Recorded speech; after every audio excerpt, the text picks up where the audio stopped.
সুনামগঞ্জের শান্তিগঞ্জ উপজেলার জয়কলস ইউনিয়নের ৪ নং ওয়ার্ড বিএনপি অঙ্গ ও সহযোগী সংগঠনের উদ্যোগে কর্মী সভা অনুষ্ঠিত হয়েছে। রবিবার বিকেলে জয়কলস গ্রামে অনুষ্ঠিত এই কর্মী সভায় প্রধান অতিথির বক্তব্য রাখেন শান্তিগঞ্জ উপজেলা পরিষদের সাবেক চেয়ারম্যান ও সুনামগঞ্জ জেলা বিএনপির আহ্বায়ক কমিটির সদস্য ফারুক আহমদ।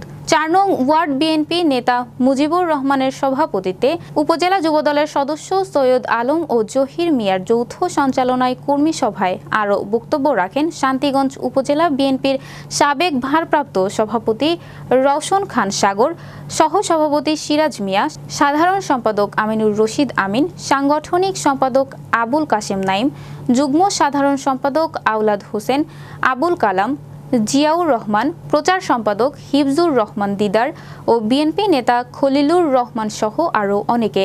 এ সময় উপজেলা বিএনপি বিভিন্ন ইউনিটের নেতাকর্মী উপস্থিত ছিলেন। আমরা একটা সুন্দর রাষ্ট্র চাই।